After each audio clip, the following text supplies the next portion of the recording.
Oke, selamat datang di chapter 3 mengenai line, parabol, dan sistem. Ini chapter 3, kita masuk ke sini. Langsung saja kita ke tujuan. Tujuan daripada bab ini adalah kita mempelajari tentang perbedaan slope dari suatu persamaan garis, mempelajari tentang kurva supply dan demand, dengan memperkenalkan fungsi linear, lalu bagaimana membuat sketch parabola dari suatu persamaan kuadrat, menyelesaikan sistem persamaan linear baik di dalam 2 atau 3 variabel dengan menggunakan teknik eliminasi, penjumlahan dan pengurangan, menggunakan substitusi untuk menyelesaikan persamaan non-linear, untuk menyelesaikan titik equilibrium, break even atau BIP, break even point. Ini adalah chapter outline-nya.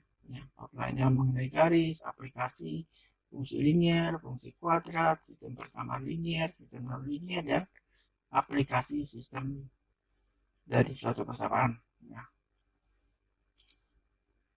Garis, slope, slope dari suatu garis, slope ini untuk garis. Jadi kalau garis itu linear, lurus, garis lurus. Slope dari suatu garis itu dapat diketahui jika minimum diketahui ada 2 titik, boleh lebih, tapi cukup minimum 2 titik. Misalnya titik x1 y1, x2 y2, maka slope-nya atau simbolnya m atau disebut dengan gradien. Slope atau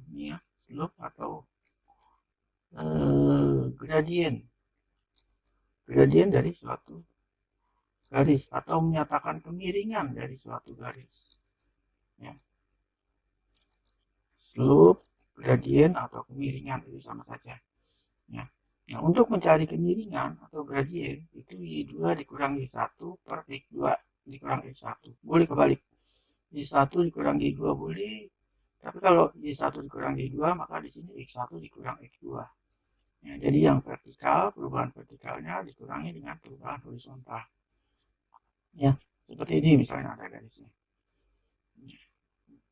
Jadi perubahan vertikalnya dibagi dengan perubahan horizontal. Jadi di sini kita boleh titik pertama ini, kedua ini, atau sebaliknya, ini pertama, ini kedua boleh. Jadi dalam hal ini titiknya adalah 37 dan 13, slope-nya itu sebesar 2. Jadi slope-nya positif. Jadi kalau ke sana itu adalah slope-nya positif. Ini slope-nya positif atau M-nya itu positif. Punya tanda positif. Tandanya positif. Kalau begini, miringnya begini, ini M, slope-nya negatif. Negatif. Kalau datar, garisnya itu datar ini set. Ini slope-nya berapa? Gradiennya. Gradiennya berapa? Gradiennya 0. ya, gradiennya 0. Nah kalau vertikal misalnya lurus, anggap aja lurus ya. Nah ini gradiennya berapa? Gradiennya triangle ya. Nah, oke gitu ya. Oke, next.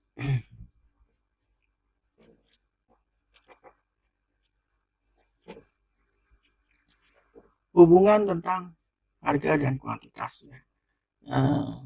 Di sini ada gambar yang menunjukkan hubungan antara harga dari di sini barangnya adalah dalam bentuk widget ya, apapun lah barangnya ya, pokoknya produknya apapun ya. Jadi hubungan antara barang dan kuantitas yang customer beli. Jadi di sini dapat diinterpretasikan dalam bentuk slope ya. Jadi di sini kuantitasnya semakin besar maka harganya semakin turun ya. Nah ini begini, ini slope-nya negatif ya. Slope-nya negatif, jadi berbanding terbalik. Kalau kuantitasnya besar slope-nya kecil, kalau kuantitasnya kecil slope-nya besar, price-nya kecil. Kalau slope-nya kecil, price-nya akan naik ya. Jadi berlawanan, karena berlawanan maka M-nya gradiennya itu negatif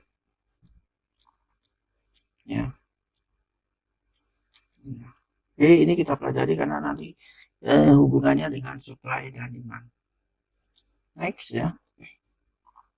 Nah ini slope ya, tadi ya sama ya, P2 dikurang P1, P2 dikurang 1, ini titik P dan Q ya. Ini setengah yang tadi ya. Jadi bagaimana untuk mencari suatu persamaan garis ya. Nah, jadi ini menggunakan ini ya. Poin, bentuk poin slope ya. Jadi Y2 dikurang Y1 per M sehingga Y2 ya. Kalau sudah dapat persamaan ini ya, tinggal kamu M-nya sudah dapat, M-nya kan tahu, kamu ambil salah satu titik yang melalui garis tersebut ya. Sehingga kamu akan dapat bentuk persamaan garis ya. Kita akan lihat di slide selanjutnya. Nah ini carilah persamaan garis. Nah ini ya, carilah persamaan garis yang melalui titik min 3,8 dan 4 min 2 ya. Nah di sini gradiennya adalah min 2 dikurang 8 ya. Boleh juga kamu pakai misalnya 8 dikurang min 2, boleh juga, sama juga sebenarnya. Nah, misalnya saya pakai yang ini ya, 8 dikurang min 2 per ya, 8 kurang min 2 berarti sini min 3 kurang 4 gitu ya. Ya, ini sama dengan ini M ya, M gradien ya, atau slope ya. 8 dikurang min 2 jadi sama aja, 8 tambah 2 adalah 10 per min 3 min 4 ya, jadi sama aja min 3 plus min 4 jadi adalah min 7 ya, jadi sama saja min 10 per 7 ya, sama ini ya. Nah, padahal ini kebalikannya kan, nah, ini dikurang ini, tapi kalau yang ini titik ini dikurang yang ini, hasilnya sama gradiennya besar 10 ya. Jadi gimana untuk mencari persamaan garisnya? Kalau kita sudah dapat gradiennya ya, kita pergunakan rumus yang tadi, yang ini ya.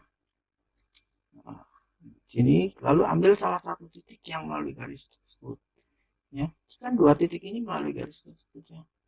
Jadi kita bisa ambil salah satu titik ini atau ini, terserah ya. Yang diambil ini, yang untuk contoh di sini adalah yang ini, kamu boleh juga ambil yang tidak ada masalah ya, sehingga membentuk persamaan ini. Ini namanya general ya, bentuk persamaan umum ya, bentuk general, general gitu ya, bentuk umumnya ya. Bentuk umum gitu ya. Next, ya, bentuk slope, ya, bentuk slope intercept dari suatu persamaan, ya, dari suatu persamaan garis dengan slope m dan y intercept, ya, namanya slope intercept. Bentuknya seperti ini, y mx plus c. Ini adalah bentuk slope intercept. Kalau yang tadi adalah bentuk general. Nah, sekarang di sini disuruh cari bentuk slope dan y intercept dari suatu garis. Nah, ini begini, ya, lalu dikali sehingga membentuk seperti ini. Oke, jadi m-nya adalah min 10, ya, m-nya atau gradiennya ini, m-nya min 10. Y interceptnya terjadi ketika X sama dengan 0. Kalau kita masukkan X sama dengan 0, berarti Y-nya adalah 15. Jadi Y intercept ini adalah yang memotong di sumbu X, ya. Y intercept, makanya disebut dengan slope Y intercept form. Jadi garis ini memotong, kalau kita buat ini, dia memotong di 15 katakan misalnya di sini, ya. Nah, gitu ya. Nah, ini gradiennya minus, berarti dia begini, bukan ke sana. Bentuknya begini katakan, melalui titik ini. Nah, berapa titik ini? Ya, kamu cari aja. Kalau y-nya 0, ya. Kalau y-nya 0, berapa x-nya? Ya, kalau ini kan titik 0. Kalau y-nya 0, berarti x-nya berapa? 15 dibagi 10. 3/2 ya, 1,5. 1,5. Ini adalah titik 1,5. Ini X intercept, jadi berpotongan terhadap sumbu X. Kalau ini Y intercept, berpotongan terhadap sumbu Y. Slope-nya minus 10.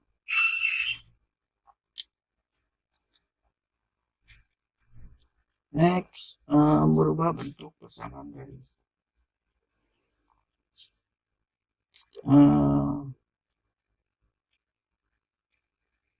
Mencari bentuk general, ya, general linear dari sebuah garis yang bentuknya seperti ini.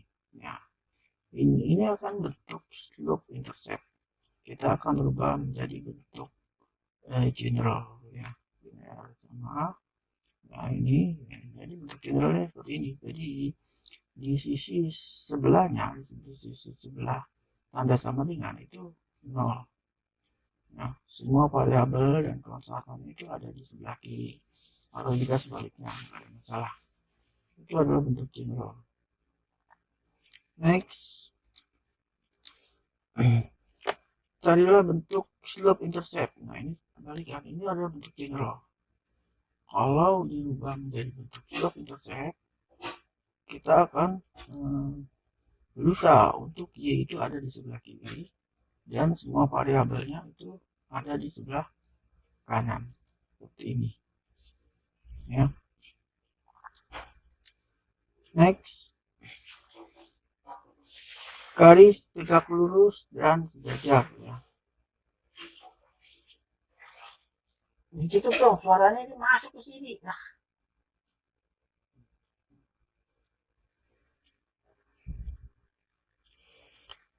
garis sejajar. Garis sejajar adalah dua garis yang mempunyai slope yang sama, ya. Jadi kemiringannya itu sama. Kalau garis tegak lurus adalah dua garis yang slope-nya yaitu M1 dan M2 tegak lurus yang memenuhi aturan ini. Nah, ini adalah slope dari garis yang pertama, ini adalah slope dari garis yang kedua. Ya. Oke, next. Nah, ini garis tegak lurus dan sejajar.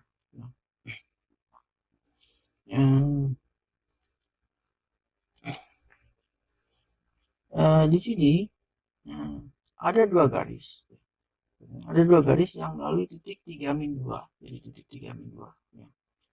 Dan dua garis ini saling tegak lurus. Ya, jadi bisa begini, bisa juga begini, bisa juga begini, ya kita nggak tahu. Nah, tapi kalimat selanjutnya, salah satu garisnya itu sejajar dengan Y3X plus 1. Jadi kalau kita buat sketch garis 3 I 3x+1 seperti ini. Nah, jadi dia memotong di sumbu ini di interceptnya adalah 1, ya, ya, dan garisnya seperti ini, ya, positif 3, ya, 3 ini kan positif dari ini. Maka dua garis yang tegak lurus itu salah satunya sejajar, yaitu ini dan ini. Nah, sekarang tinggal disuruh mencari persamaan garis daripada garis yang ini dan garis yang ini. Bagaimana persamaan garisnya? Ya. Ini M-nya sudah 3, ya. M-nya 3, berarti M yang ini itu adalah gradiennya 3 juga. Ya, 3 juga. Nah, jadi tinggal kita pakai rumus yang tadi. Mana ya? Tunggu sebentar.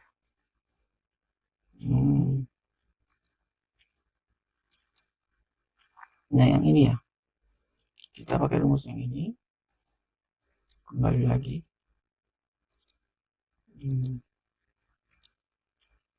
Ya. Y dikurang titik yang melalui garis ini, yaitu titik 3-2. Ya, jadi Y-2. Ya.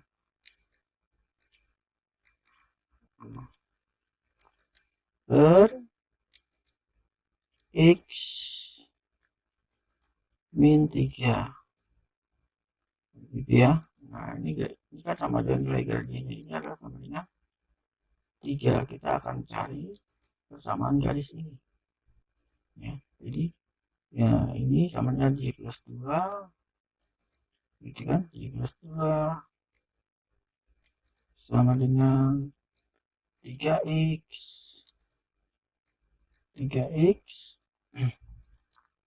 min 9, gitu ya. Jadi Y sama dengan 3x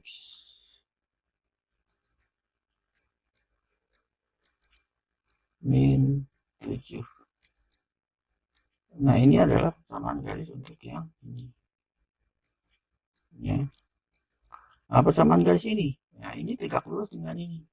Kalau ini 3, berarti M ini, ya, M ini adalah min 1 M daripada M yang ini. Oh, salah, ini bukan yang ini, tapi yang ini. Nah, ini kita mau buat garis yang ini. Jadi besarnya adalah sesuai dengan rumus yang ini, ya. Jadi ini sama dengan min 1/3, ya. Ya, jadi pakai rumus ini juga untuk mendapatkan persamaan garisnya. Jadi karena dia melalui titik yang sama, 3-2, jadi Y+2, ya. Y+2, ini min, kita pakai ini ya. Min jadi plus per X min 3 itu sama dengan min 1/3, ya. Ya, sehingga nanti kita dapat Y+2 sama dengan min 1/3x, gitu ya. Min 1/3x min 3 kali 3 dari plus, ya, plus 1. Yang saya lanjutkan lagi di sini, min 2 nya digeser ke sana, jadi Y sama dengan min 1/3 X, ya, bergeser ke sana jadi min, jadi 1-2 yaitu min 1. Nah, ini, ya. Ini adalah bentuk persamaan garis untuk yang ini, ya. Oke. Untuk lebih jelasnya, ini ada di sini, sama ya. Oke, bisa dilihat ya. Next ya, ini kan sudah dijelaskan, berarti saya lanjut saja ke slide selanjutnya.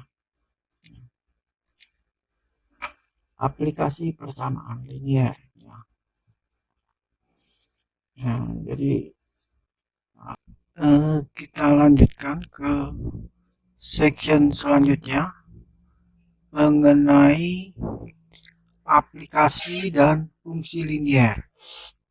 Ya. Jadi di sini ada contoh ya. Sebuah pabrik dia menggunakan 100 lb material. Jadi lb ini merupakan satuan massa ya. Satuan massa kalau kita menggunakannya itu karena sistem internasional SI biasanya pakai kilogram ya, MKS meter kilogram sekon. Jadi untuk ini kita biasanya pakainya kilogram, tapi ini masih pakai sistem Inggris LB ya. Jadi nggak ada masalah ya. Jadi dia menggunakan 100 lb material untuk menghasilkan produk A dan B ya. Jadi pabrik menggunakan 100 lb material untuk menghasilkan produk A dan B ya, yang masing-masing memerlukan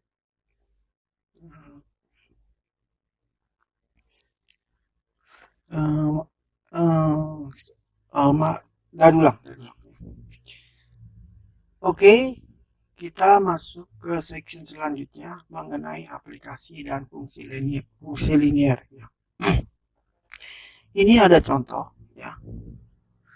Di sini sebuah pabrik ya, manufaktur ya. Dia menggunakan 100 lb material ya, 100 lb material untuk menghasilkan produk A dan B yang masing-masing memerlukan 4.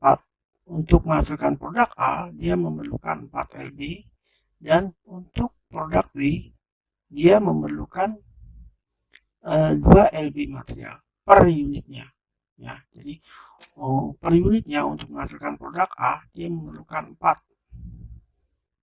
lb ya. Produk B untuk menghasilkan 1 unitnya 2 lb ya. Jadi pabrik ini dia akan menggunakan 100 lb material ya. Ya, sekarang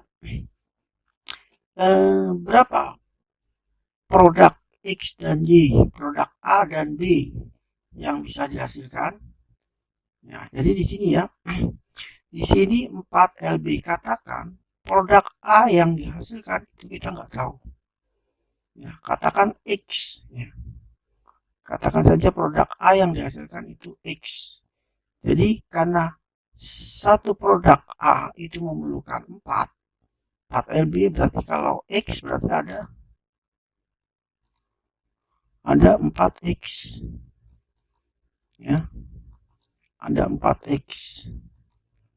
Nah, oke. Sedangkan B kita katakan Y variabelnya. Produk yang dihasilkan, jumlah unit yang dihasilkan itu adalah Y misalnya. Sedangkan setiap unitnya itu memerlukan bahannya 2 lb atau katakan 2Y. 2Y. Yang ini harus sama dengan 100. Ya, 100. Jadi massa untuk produk A ya, unit yang dihasilkannya dikali dengan 4, ini adalah menyatakan massanya. Satuannya massa, ini juga satuannya massa, ini juga satuannya massa. Ya, sehingga ini namanya model ya, seperti ini ya, sama ya. Ini namanya model matematis. Jadi kita mentranslate ya, dari real problem ke dalam model yang berbentuk persamaan matematik gitu ya. Oke ya. Jadi kita sudah dapat modelnya seperti ini. Nah, di mana X dan Y lebih besar sama dengan 0. Ya. Nah, ini namanya persamaan umum, bentuk persamaan umum bersama bentuk persamaan generalnya ya. Nah, kalau ini adalah bentuk y interceptnya ya, bentuk slope y intercept. Oke, ya kita lanjut lagi. Kita nanti akan mengenal apa yang namanya supply dan demand ya. Jadi kurva demand itu begini ya. Jadi ciri-ciri kurva demand ya, kalau kuantitinya bertambah harga turun ya, meluruh ya. Kuantitinya sedikit maka harga naik, itu adalah demand ya. Nah, kalau supply ya, kuantiti bertambah harga naik ya, supply ya. Jadi supply ini biasanya kebutuhan material dari suatu pabrik, ada raw materialnya ya, jadi kan dia beli materialnya, beli dari luar. Jadi kalau materialnya dibeli semakin banyak maka biasanya harganya semakin tinggi ya. Nah, demand kalau dia produk yang dihasilkan banyak maka biasanya harga itu akan turun ya. Nah, jadi nanti kita akan mencari titik equilibrium antara supply dan demand. Oke, ya. Selanjutnya fungsi linier ya. Jadi fungsi f adalah sebuah fungsi linier yang dapat ditulis dalam bentuk seperti ini. Fungsi linier ya. Jadi ingat di sini variabel di sini x-nya itu adalah pangkatnya 1. Jadi kalau 1 berarti dia adalah linier. Dengan catatan a tidak sama dengan 0. Kalau b sama dengan 0 nggak ada masalah. Tapi a-nya tidak boleh sama dengan 0. Ya. Ini ada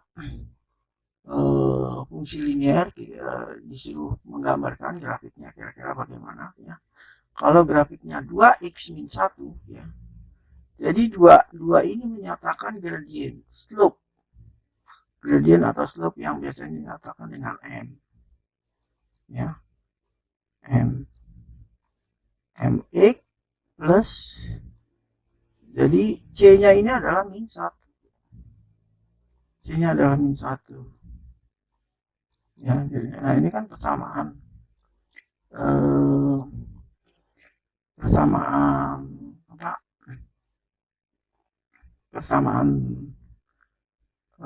persamaan intercept ya, slope intercept, bentuk slope intercept seperti ini. Jadi m-nya itu adalah 2, c-nya itu adalah 1. C-nya adalah y intercept. Jadi dia akan memotong di sumbu y di titik min 1 ya. Jadi ya, ini titik min 1 ya.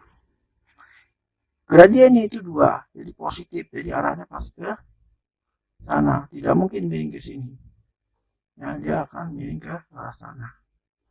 Nah, miringnya bagaimana ya, jadi gradien ini kan sudah kita ketahui, dia merupakan delta y per delta x ya. Jadi kalau kita ambil 2 titik misalnya ini dan ini gitu ya, ya ini ya, ini delta y, ini delta x-nya ya, dimana m-nya itu adalah delta y per delta x ya, delta y per delta x ya. Jadi y ini dikurang y ini per x ini, titik ini dikurang titik ini ya gitu. Oke. Nah sekarang kalau persamaannya begini ya, persamaannya gini, ini sama saja kalau diuraikan 15/3 min 2/3 T, begitu kan? Atau min 2/3 T plus 15 plus 15 per 3 gitu ya. Ini adalah fungsi GT-nya. GT-nya ya.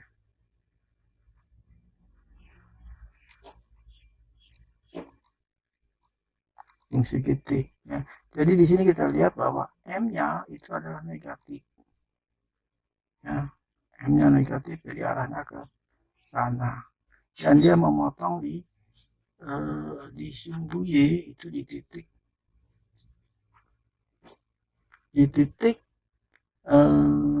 Y itu kalau T-nya 0 maka Y-nya 15/3. 15/3 adalah sama dengan 5 ya, sama dengan 5.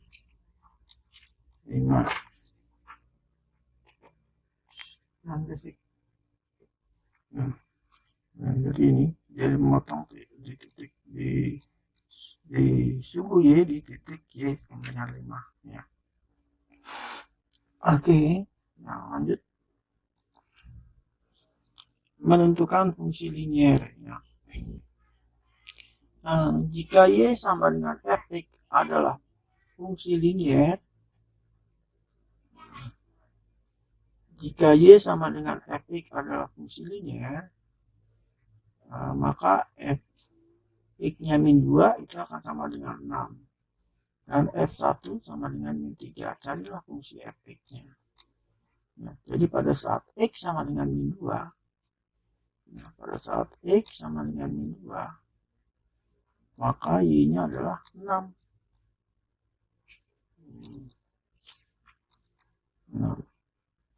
Dan ketika X-nya 1, maka Y-nya adalah min 3. Jadi kita sudah punya 2 titik ya. Jadi kita bisa mencari slope-nya ya. Min 3 dikurang 6, 1 dikurang min 2, hasilnya adalah min 3. Nah, ini adalah slope-nya, gradiennya. Nah, untuk mencari bentuk persamaannya, kita menggunakan persamaan ini ya. Ya, ambil satu titik ini atau ini terserah ya. Nah, di sini diambil titik yang ini. Oke, nggak apa-apa, sehingga didapat bahwa Y sama dengan min 3X atau Fx sama dengan min 3X. Ini kira-kira grafiknya gimana bentuknya? Jadi di sini C-nya ya. C-nya itu 0, ini kan sama aja 0. Jadi C-nya 0. Jadi dia memotong di sumbu Y di titik 0. Ya. Dan ini gradiennya negatif. Ya, jadi dia bentuknya kira-kira begini. Ya, gitu lah. Dia memotong di titik original. Ya. Nah, karena sini 3 berarti delta Y per delta X itu harus 3 ya. Delta Y per delta X harus min 3. Oke, ya. Jadi kira-kira begini ya. Ya. Lanjut ya. Fungsi kuadrat ya. Jadi fungsi kuadrat itu fungsi di mana pangkat tertingginya adalah 2. Ya. Di mana A, B dan C itu adalah satu konstanta dan A-nya tidak boleh 0. Ini A-nya ini tidak boleh 0. Kalau B-nya 0 nggak apa-apa ya. Ini C di situ. Ya. C-nya 0 nggak apa-apa, tapi A-nya tidak boleh 0. Ya. Nah, sekarang bagaimana menggambarkan fungsi kuadrat? Ya, jadi kalau fungsi kuadrat ini ya, untuk mencari nilai X kalau Y-nya ini Fx sama dengan 0, biasanya kita pakai rumus ABC. Ya, rumus ABC gimana? Min B gitu kan ya, plus minus akar gitu ya, B kuadrat ya, min 4 AC. Nah, ini agak sulit. A AC gitu ya, per 2A ya, gitu ya. Jadi A-nya itu adalah min 1, ini A-nya. B-nya adalah min 4, ini B-nya. Ini adalah A-nya. Dan ini adalah C-nya. C-nya adalah 12 ya. Jadi kalau diuraikan ini sama saja min B per 2A ya, per 2A ya, plus minus ini juga per 2A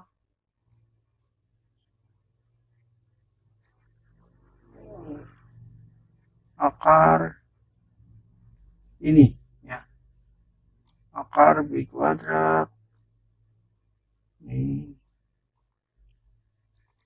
4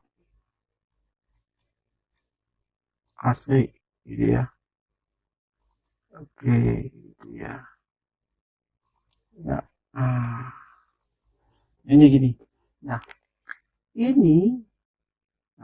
ini adalah titik di mana kita mencari praktek yang bisa kita gunakan untuk mencari praktek ya, untuk mencari titik X di mana praktek berada ya. Jadi kalau misalnya fungsi kuadratnya seperti ini ya, kita cari prakteknya itu min B per 2A, B nya itu min 4, A nya min 1, jadi prakteknya adalah min 2. Jadi pada saat X sama dengan min 2, maka dia akan mencapai nilai maksimum atau minimum ya. Jadi kalau grafiknya begini berarti dia akan mencapai nilai maksimum. Tapi kalau grafiknya begini dia akan mencapai nilai minimum. Jadi praktek di sini adalah titik X di mana nilai maksimum atau minimum terjadi. Gitu ya. Ya. Jadi kalau kita sudah mempunyai titik praktek, maka dia ada kemungkinan begini atau begini, kita belum tahu ya. Nah, sebelum diplot aja ya. Lalu bagaimana mencari titik potong ini? Ya. Jadi titik potong ini terjadi ketika Y itu 0. Ya, jadi ketika Y 0 sama dengan min X 4X ya.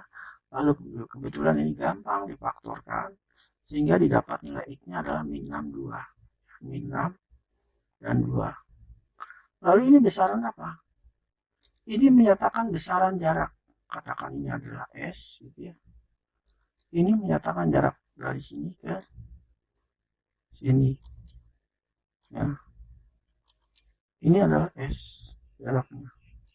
Plus minus ya. Ini juga sama. Dari sini ke sini. Ini S. Ya. Jadi kalau sana plus, kalau ke sini min. Ya. Begitu ya. Jadi untuk menggambarkan suatu grafik, kita sudah tentukan dulu nilai prakteknya, lalu Y sama dengan 0, cari nilai X, nah itu dia adalah yang memotong di sumbu X ya. Apakah maksimum atau minimum, ya masukin aja, misalnya prakteknya kita sudah tahu min 2 gitu ya. Min 2, ya masukkan aja ke persamaan ini, kalau X-nya min 2, maka hasilnya di atas atau di bawah ya. Jadi kalau kita masukkan di sini min 2, maka Y-nya adalah 16. Jadi kita sudah dapat 3 titik ya, kita tinggal bentuk kurvanya, dalam hal ini adalah kurva atau parabola tertutup. Oke, next ya. Membuat grafik fungsi kuadrat sama seperti tadi ya. Ini seperti ini. Lalu tentukan nilai prakteknya ya. Min B per 2A itu adalah 3. Ya, jadi pada titik 3 di sini itu akan terjadi nilai maksimum atau minimum. Katakan kita belum tahu grafiknya seperti ini ya. Ketika kita masukkan nilai X sama dengan 3 kemari ya, maka akan didapat 3 kuadrat gitu ya. 3 kuadrat min 6 kali 3 ditambah 7 ya. di mana hasilnya adalah min 2 ya. Jadi ini terjadi ketika nilai X-nya itu adalah 3. Nah, ini G ya. Nah, kayak 9 ya. G lagi ini G. Jadi ketika X-nya 3, dia adalah min 2 dari bawah sini. Jadi kita bisa memplot bahwa titik baliknya ada di sini ya. Nah, sekarang persamaan ini kita faktorkan. X kuadrat min 6X plus 7. Bisa nggak nih difaktorkan? Ya. Kayaknya susah. Jadi kamu pakai rumus ABC ya, yang tadi B kuadrat min 4AC ya. Nah ini ya, B kuadrat min 4 AC nah, gitu ya, per 2A gitu ya, per 2A. Nah, jadi akar 3-nya ini dari mana? Akar 2 ini dari mana? Dari sini ya, dari sini ya, dari sini. Jadi kamu cari B-nya itu adalah min 6, A-nya itu 1, C-nya 7 ya, sehingga didapat nanti ini adalah nilainya adalah akar 2 ya, akar 2. Jadi akar 2 ini merupakan jarak dari sini ke titik ini. Jaraknya akar 2 dari sini ke sini juga akar 2. Jadi titik ini adalah 3 plus akar 2. Ini titik ini adalah 3 min akar 2. Jadi kita dapat 3 titik, kita bisa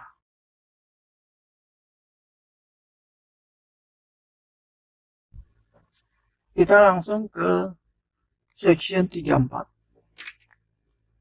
Sistem persamaan linear. Jadi sistem persamaan linear. Jadi sini ada persamaan linear, persamaan garis lurus di dalam bentuk sistem. Jadi persamaan garisnya itu lebih dari 1. Bisa 2, 3 atau lebih ya. Jadi gampangnya 2 dulu ya. Jadi kalau ada 2 persamaan linear, kalau persamaan linear ini diplot atau dibuat grafik bentuknya seperti ini ya, maka dikatakan ada satu solusi, ada satu penyelesaian. Maksudnya apa? Dia memotong di satu titik. Jadi ada satu solusi dari 2 persamaan tersebut. Tapi kalau persamaannya itu sejajar, maka dikatakan tidak ada solusi. Sejajar. Kalau persamaannya itu berimpit ya, L1 dan L2 ini sama seperti ini, maka solusinya banyak ya. Solusinya ya sepanjang titik ini, sepanjang garis ini ya, ini solusinya ya, jadi banyak. Kalau ini kan solusinya hanya di titik ini, kalau ini nggak ada, tidak ada solusi gitu ya. Jadi dua metode ini bisa kita selesaikan dengan menggunakan eliminasi ya, penjumlahan atau pengurangan. Next ya. Nah, misalnya ini ya. Misalnya ini ada 2 persamaan seperti ini. Kita akan menggunakan eliminasi penjumlahan ya. Jadi kalau ini kita jumlah, ini kita samakan dulu karena di sini X, ini sini Y ya, samakan dulu. Kalau kita jumlah ya, maka Y-nya saling hilang kan, ini dikurangi 0 ya. Kalau dijumlahkan jadi 9X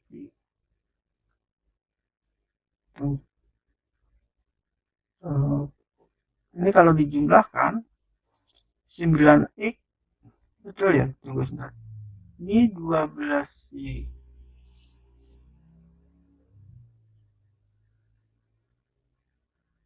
Ini di komponennya disamakan ya. Jadi yang ini dikali 3 ya.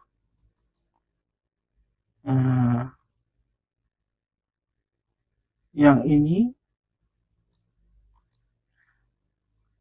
dikali 4.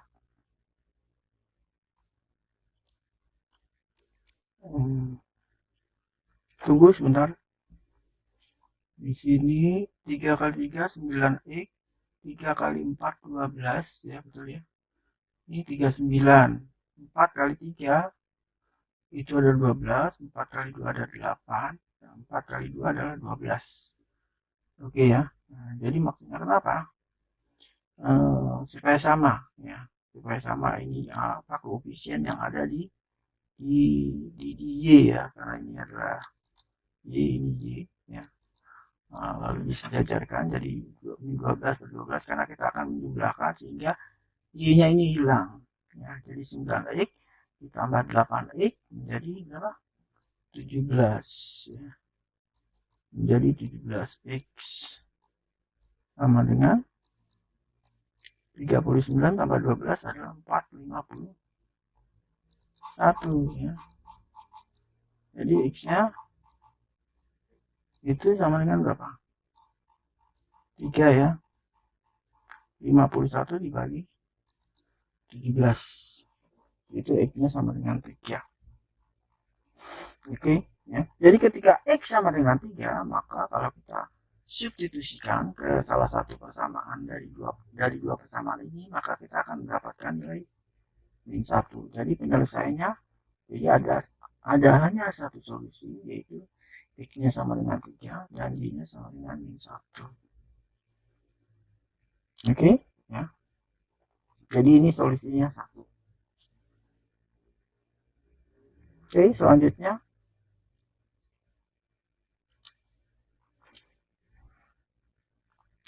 ini persamaan linier dengan, ini contoh daripada persamaan linier di mana solusinya banyak. Di mana solusinya banyak. Jadi kalau solusinya banyak, itu dia berarti persamaannya itu sebenarnya berimpit. Ya. Jadi kalau kita lihat misalnya di sini, x plus 5y sama dengan 2. Kalau kanan kiri kita kali dengan setengah, maka hasilnya adalah sama dengan ya. Tapi ini dua persamaan. Nah, jadi persamaan garis ini sini dikali dengan setengah, yang kanan juga dikali dengan setengah. Hasilnya adalah sama dengan ini. Ini sebenarnya persamaannya berimpit. Nah, berdasarkan definisi tadi, kalau persamaannya berimpit, maka penyelesaiannya juga banyak. Nah, lalu bagaimana secara matematis kita selesaikan ya? Jadi di sini x sama plus 5y sama dengan 2 ya.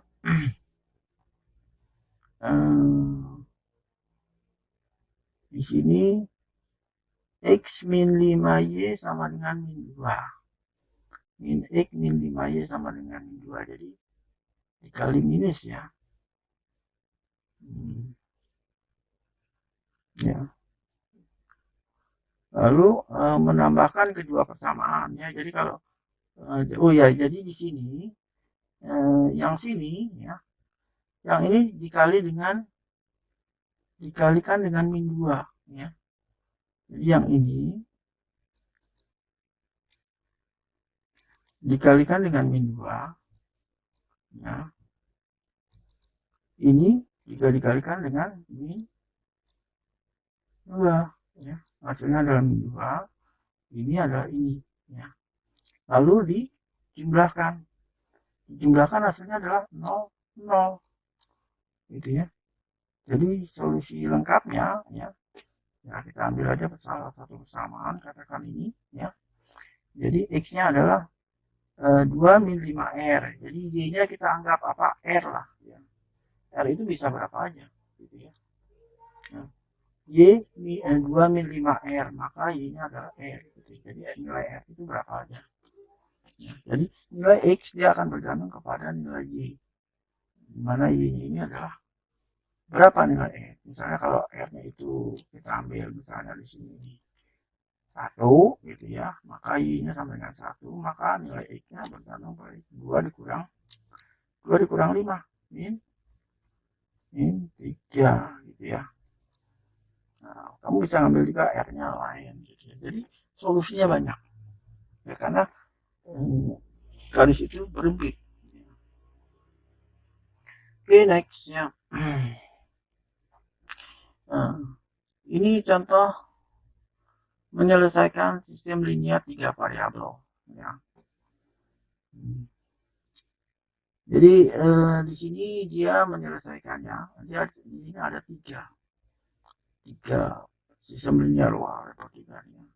Ada variabelnya ada 3 dan persamaannya juga ada 3. Jadi kalau untuk mencari suatu penyelesaian, kalau dua variabel itu maka diperlukan minimum 2 persamaan untuk bisa menyelesaikan atau mencari jawabnya. Karena ini ada 3 variabel, maka untuk bisa menyelesaikannya atau mencari solusinya, maka diperlukan minimum 3 variabel. Ya, ini 3 variabel. Ya. Nah, dia di sini akan menyelesaikan dengan menggunakan substitusi. Ya, jadi di sini yang ketiga ini ya, dari sini min 6 ya, y-nya dia pindahkan ke sebelah kanan yang tadinya min jadi plus ya, jadi plus gitu ya.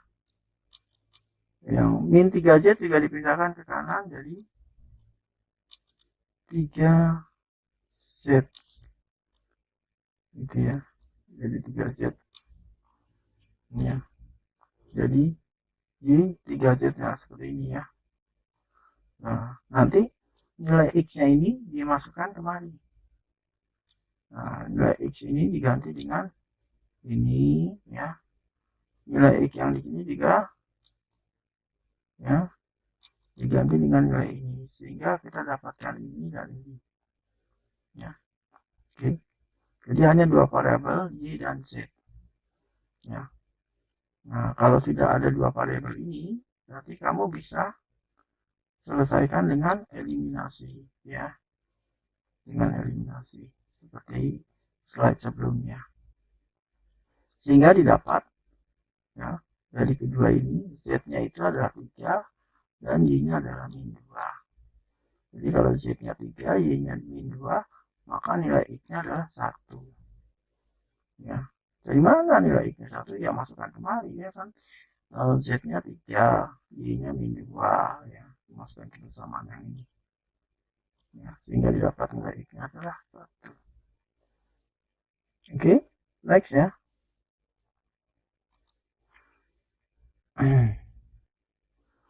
Nah, ini ada 3 variabel, ada 2 persamaan. Waduh.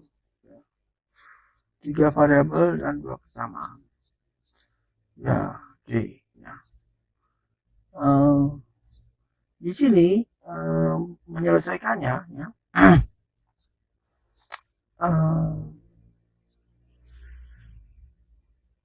Persamaan kedua ini dikalikan dengan setengah.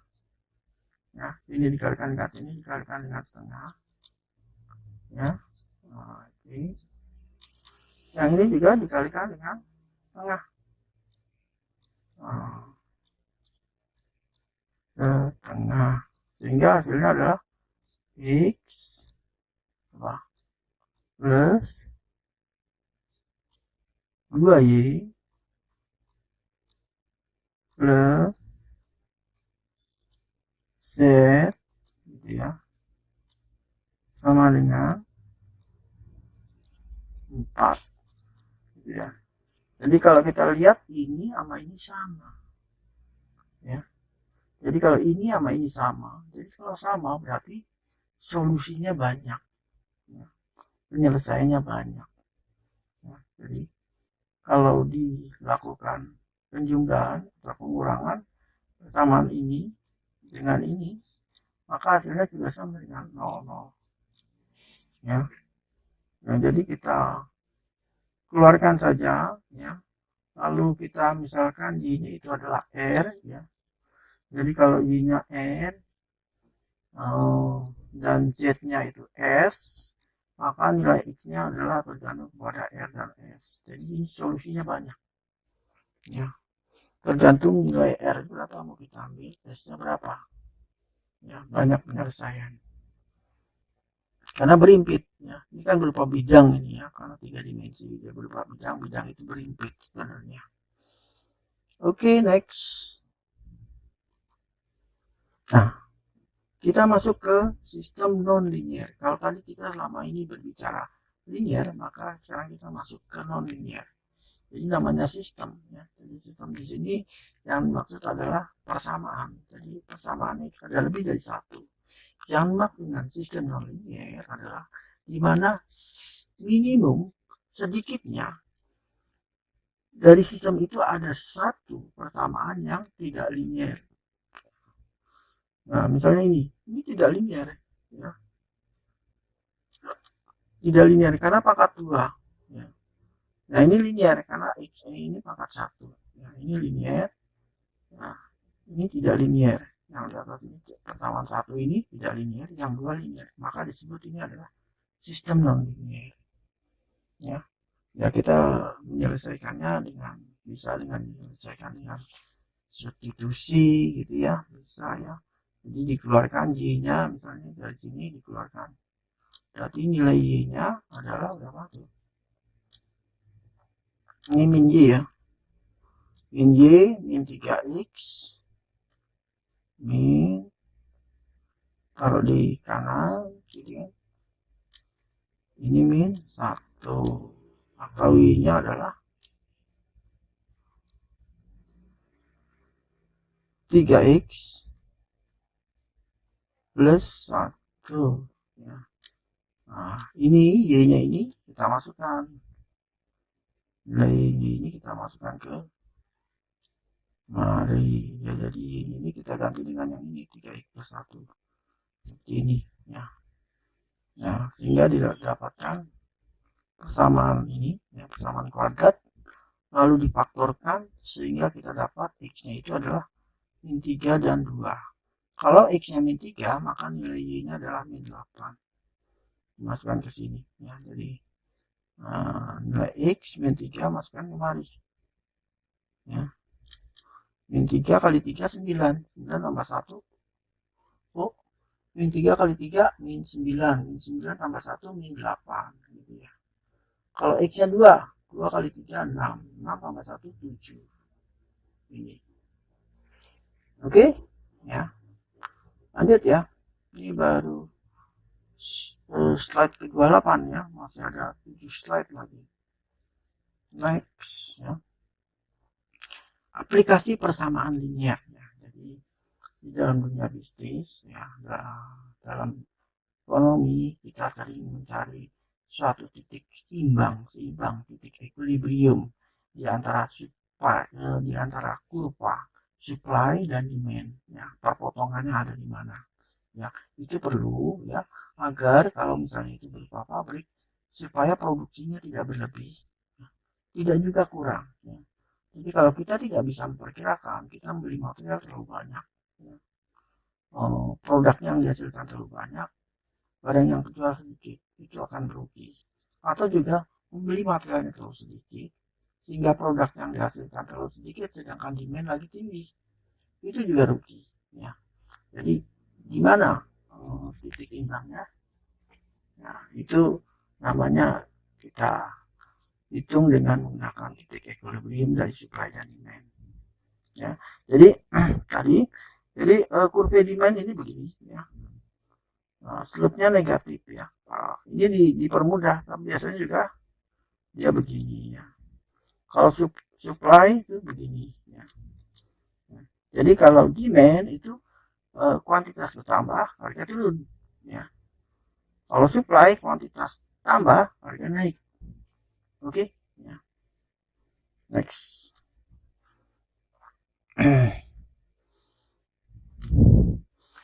Ya, ini ada soal mengenai pajak, efek dari pajak terhadap titik equilibrium ya.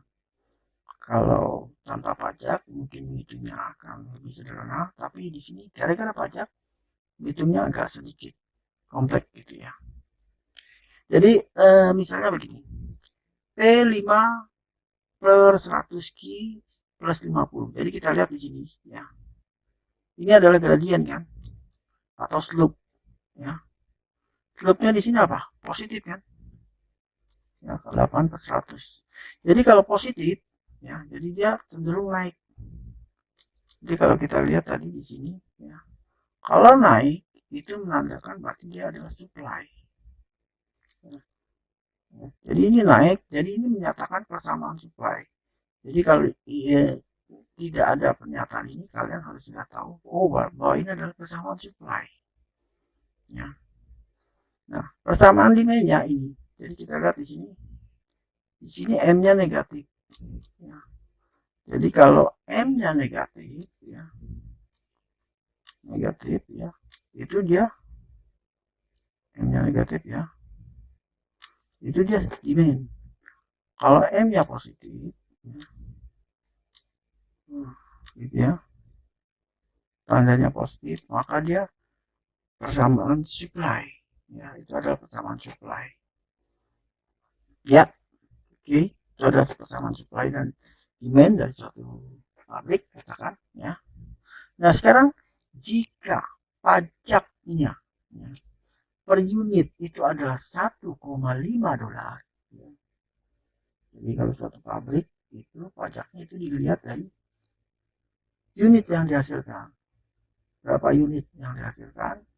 Nah, per unit itu pajaknya berapa? Ya. Itu di sini per unitnya itu 1,5 dolar. Ya.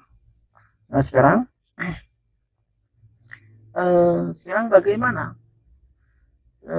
titik equilibriumnya, harganya, ya, pengaruh harga karena adanya faktor pajak ini, ya. Jika demand-nya tetap sama, ya. Jadi demand-nya tetap sama, lalu bagaimana pengaruhnya? Oke, ya. Gimana, agak susah ya, tapi ini inti ya. Jadi ini penting ini, ya, menghitung ini. Ya, ini pertanyaan pertama, ya. Jadi di sini bagaimana harga seimbangnya, ya. Pengaruhnya, ya, jika ada pajak dan persamaan demand-nya tetap sama. Nah, demand-nya tetap sama, jadi demand-nya tetap sama, dia cenderung naik ya, karena ini linear ya. Linear berarti demand-nya terus ya naik. Nah, demand-nya tetap sama, supply-nya begini. Supply di sini plus ya, plus ini supply ya, ini supply. Maaf tadi saya kembali. Ini demand ya. Nah, demand gitu ya. Jadi di sini demand-nya tetap sama, maka supply-nya dia akan beda ya, karena pengaruh pajak. Tadi ya. Nah, yang pertanyaan yang kedua, tentukan total revenue yang diperoleh oleh pabrik pada titik seimbang sebelum dan setelah pajak. Wah, makin pusing lagi ya. Oke, nggak apa-apa. Ya. Yang penting kita pahami dulu soalnya. Ya. Karena dengan memahami soal, berarti 50% kita sudah bisa menjawab. Ingat itu ya. Oke, jadi coba kita bahas satu persatu ya ini. Ya. Ya. Untuk mudahnya, ya, kita lihat ini, diingat ya, samaannya begini. Ya. Kita lihat ke solusinya ada di slide berikut, di slide selanjutnya. Nah, jadi di sini ya, ini adalah persamaan apa nih? Persamaan begini ya. Ini kan negatif kan, slope-nya. Jadi kalau slope-nya negatif, dia adalah persamaan demand ya. Ini demand ya. Lebih besar ya. Demand ini supply ya. Ya. Jadi kita akan menghitung ya, titik equilibrium ya, di mana demand dan supply itu berada, titik equilibriumnya ada di sini ya. Ini demand, ini supply ya, titik equilibriumnya ada di sini ya. Jadi dia berada di titik yang sama, berarti nilai daripada demand dan nilai daripada supply itu adalah sama ya. Kita hitung Ini kita belum menghitung pajaknya. Jadi kita dapat di sini Q-nya adalah 100. Nah, jadi di sini nilainya adalah 100. Ya, ya. Nilainya 100 ini adalah H. Nah, oke, ya. Oke. Ini Q-nya di sini 100. Ini adalah Q, ya, quantity. Ya, quantity ini adalah price. Ya, yang vertikal ini adalah sumbu price. Ini sumbu X-nya itu adalah Q, ya, quantity. Ya. Nah, ini adalah sebelum pajak nih. Ya, sebelum pajak. Lalu kalau Q-nya 100, maka berapa nilai P-nya di sini? Ya, ini adalah persamaan supply yang biru ini. Ya. Nah, yang titik-titik ini putus-putus, garis putus itu adalah demand, ya, sama seperti yang tadi. Ya. Nah, ini adalah titik equilibrium di mana sebelum kita menerapkan pajak. Itu titiknya berada pada koordinat 158. Ya, 100, X-nya 100, Q-nya 100, P-nya 58. Ya. Jadi kalau pada titik jumlah produk yang dibuat itu 100, maka harganya 58, maka pabrik itu dia tidak untung tidak rugi. Itu ya, tidak untung tidak rugi.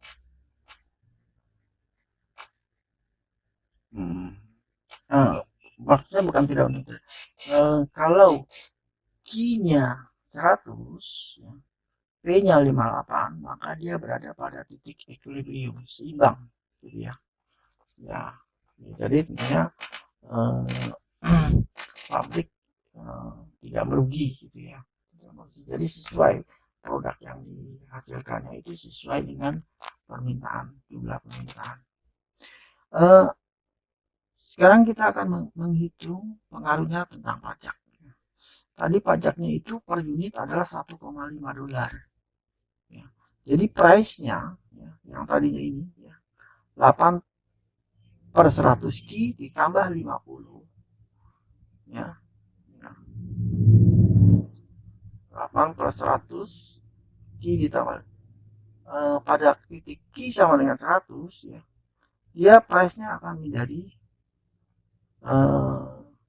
Q-nya kita ganti 100 dan di sini menjadi ditambah 50 ditambah 1,5. Jadi 51,5 sama dengan 58,7. Ya, jadi garisnya itu akan naik, ya. Yang tadinya biru ini dia akan naik dikit. Sejajar. Nah, sejajar. Ya, jadi slope-nya sama, tapi C-nya aja beda, ya. Jadi naik sejajar. Ya. Oh. Jadi P-nya itu 58,7. Ya, jadi kalau dihitung 5150, lalu berapa Q-nya? Ya. Berapa Q-nya, ya kita pakai ini, ya. 7 per 100 Q plus 65, ya. Karena dia berpotongan terhadap demand, ya. Ini kan persamaan demand kan, ya. Jadi titik demand berpotongan dengan titik supply setelah kena pajak. Ini supply setelah kena pajak, ini adalah demand. Demand tidak berubah, ya, dalam hal ini. Sehingga diperoleh Q-nya adalah 90. Yang tadinya Q-nya itu 100, karena ada pajak maka Q-nya itu 90. Ya. Ya, jadi agak turun produknya. Ya. Produk yang dihasilkan untuk mencari nilai seimbangnya. Ya. Oke, ya, ya mudah-mudahan paham, ya. Memang ini agak sulit, ya, tapi ini penting, sangat penting, gitu ya. Oke, selanjutnya, oh ya, ini penyelesaian yang tadi, ya. Oh, sekarang ditanya apa? Ada ini pertanyaan yang ke A, ya, yang ke B-nya tadi. Nah, ini yang A-nya. Yang B-nya, tentukan total revenue yang diperoleh pabrik pada titik seimbang sebelum dan setelah pajak. Total revenue, ya. Total revenue. Ya. Jadi total revenue itu adalah price-nya dikali dengan jumlah kuantitinya. Ya. Jadi kalau sebelum pajak ya, Q-nya segini, Q-nya 100, price-nya 58. Ya, tinggal dikali aja, ini adalah sebelum pajak. Tapi kalau setelah pajak, Q-nya itu 90. Nah, berarti price-nya berapa? Dihitung ya, dimasukkan. Untuk berapa nilai price-nya untuk Q90. Ya, masukkan ke dalam persamaan demand. Ya, persamaan demand. Lalu hitung total revenue setelah kena pajak. Ini ya, total revenue. Nah, ini adalah total revenue sebelum kena pajak. Nah, setelah kena pajak maka price dan Q-nya beda. Ya, itu segini ya, total revenue-nya berarti berkurang ya karena ada faktor pajak. Ya, dari 5.800 menjadi 5.283.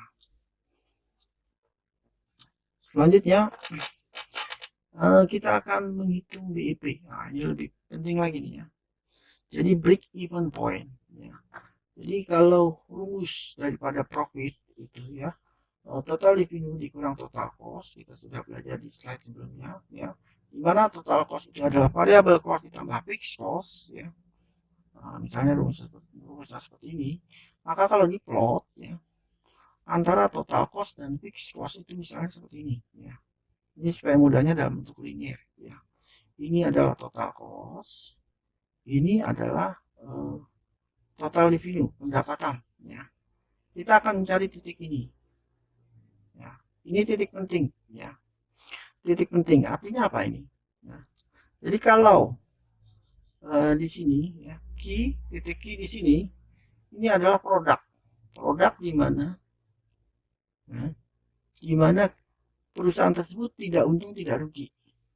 Tapi kalau key yang kita hasilkan itu melebihi ini ke sana ya, maka kita untung karena total revenue lebih tinggi daripada total cost ya, karena profit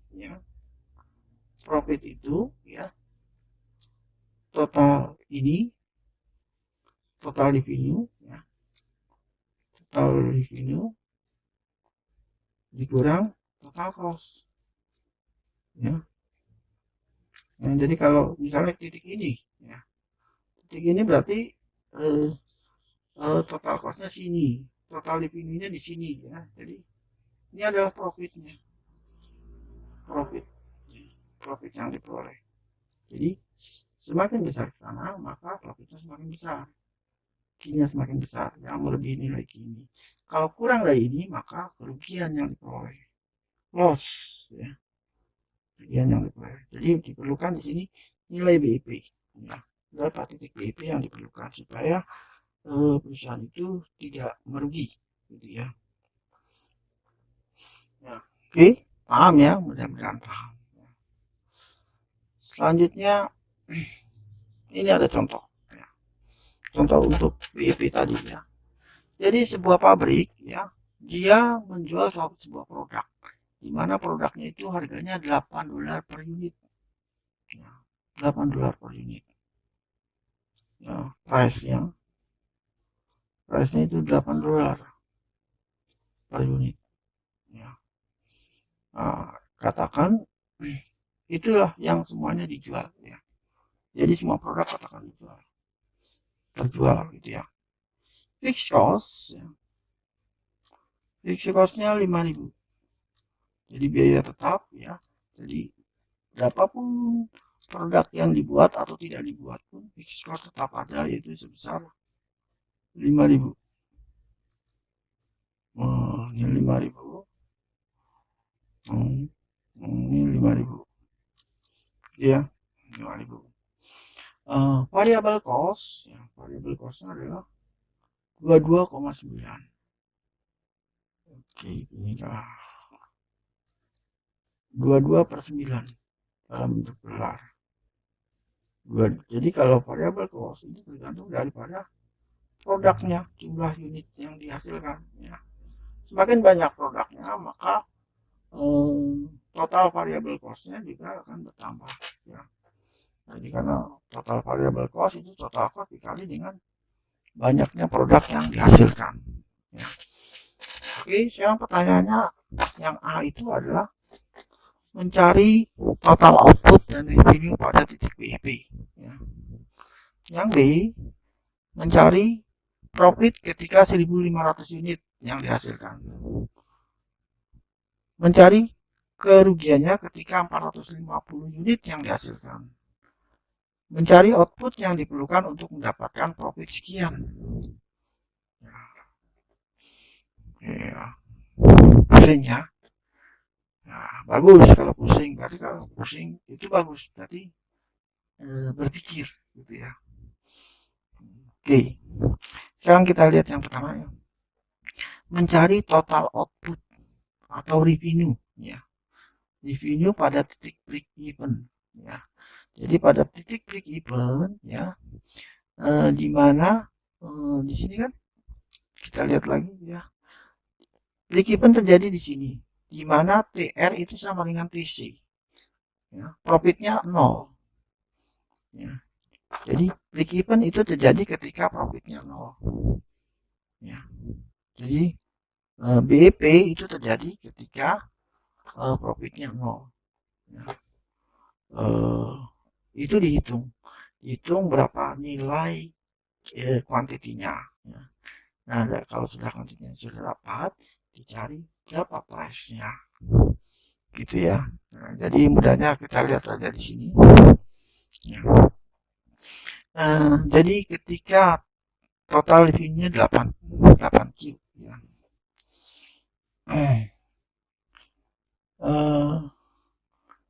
Total revenue 8 Q ya, karena tadi di sini 8 ya, price-nya 8. Katakan kita quantity nggak tahu lah, Q ini kita nggak tahu berapa, jadi katakan aja Q ya. Jadi total revenue adalah 8 Q ya. Nah, di sini BEP itu terjadi ketika P sama dengan 0, profitnya itu 0. Jadi kalau profit sama dengan 0 berarti total cost sama dengan total cost ya, itu sama dengan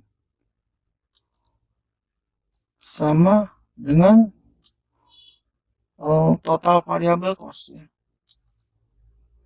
total fixed cost ya.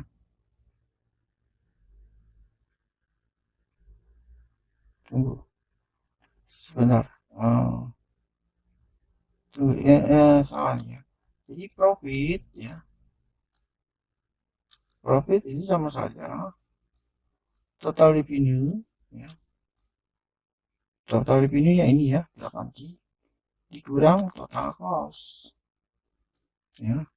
Nah, ketika P-nya 0 ya, maka total revenue kan BIP terjadi ketika P-nya 0 ya, profitnya 0, maka total revenue dia akan sama dengan total cost gitu ya, total cost ya. Total revenue sama ada 8 Q ya, total cost ya. Jadi itu ada cost, total cost ini ada variable cost dan ada fixed cost ya. Fixed costnya 5.000, variable costnya 22/9 dikali dengan unitnya ya, sehingga ya kita dapat persamaan seperti ini ya. Lalu kita cari nilai Q-nya, itu diperoleh adalah 900 ya. Jadi kalau di sini ya, ya ini titiknya adalah 900 ya, 900 gitu ya, 900 yap. 900 berapa nilai price-nya di sini ya. Jadi kalau 500 YTR-nya adalah 7.200, ini menyatakan price-nya ya. Menyatakan price-nya itu adalah 7.200 ya. Jadi perusahaan di sini kalau di produk yang disediakan 900, price-nya 7.200, maka perusahaan tidak untung dan tidak rugi ya. Impas ya. Oke, sekarang pertanyaan yang B apa, saya lupa pertanyaannya. Carilah profit ketika 1500 1800 yang dihasilkan profitnya. Jadi kita hitung profitnya ketika unit yang dihasilkan itu ada 1800 ya, tadi kan P, TR, min TC gitu kan. Jadi TR nya adalah 8 Q nya adalah 1800 dikurang ini adalah total cost kan ya. Ini total cost semuanya. Total cost kali ini adalah total revenue ya. Jadi total revenue dikurang total cost ya. Sehingga diperoleh ini sama dengan profit ya, sama dengan profit ya. Jadi profitnya adalah 5.000. Oke, pertanyaan yang C lupa lagi ya. Carilah kerugian ketika unitnya itu adalah 450. Sama juga ya. Jadi tinggal dimasukkan saja. Di sini nggak ada slide-nya ya. Jadi dimasukkan saja key-nya, tinggal kalian ganti dengan 450. Nanti profitnya dia akan minus ya, hasilnya akan minus. Jadi kalau profitnya minus berarti dia rugi ya. Terus yang D ya, carilah output yang diperlukan untuk mendapatkan profit 10.000 ya. Jadi inti daripada persamaannya ini ya. Jadi kalau ini misalnya profitnya itu ini persamaannya ini ya, ini 10.000, profitnya 10.000. Nah, ini satu. Masalahnya nggak gampang ini nulis pakai gini ya, pakai mus ya. Profitnya 10.000 ya. Carilah output yang diperlukan untuk mendapatkan profit 10.000 ya. Jadi di sini kamu ini misalnya 8Q ya, ini masih dalam Q ya. Min 22/9Q ya, ditambah 5.000 itu sama dengan 10.000. Sehingga nanti kamu cari kamu dapat berapa Q-nya ya, kamu dapat Q-nya bla bla bla. Nah, kalau Q-nya sudah dapat, nah, kamu masukkan ke dalam salah satu ke dalam Q-nya sudah dapat ya, kamu masukkan ke persamaan ini ya. Untungnya 10.000 ya, 10.000 ya. Ya udah ya, 10.000 berarti Q-nya sudah dapat ya. Oke, jadi untung misalnya katakan di sini nih ya. Jadi misalnya di sini ya, ini nilai Q yang kamu yang ini misalnya ada di sini. Nah, profit itu sebenarnya menyatakan ini ya, lebar ini ya, tinggi ini ya. Jadi total revenue dikurang total cost ya. Kalau positif 10.000 ya, itu berada pada Q berapa. Oke ya, selesai sampai di sini. Semoga paham. Jangan menyerah, jangan mudah menyerah, terus belajar, tetap semangat ya. Karena memang hidup memang begitu ya, kita harus terus menyelesaikan setiap permasalahan, karena kalau masalah itu tidak diselesaikan, masalah akan datang terus, nanti akan bertumpuk. Jadi memang hidup ini, tugas daripada hidup kita ini adalah untuk menyelesaikan masalah ya. Dan masalah akan datang terus seiring dengan waktu yang berjalan. Terima kasih, sampai jumpa lagi di chapter selanjutnya.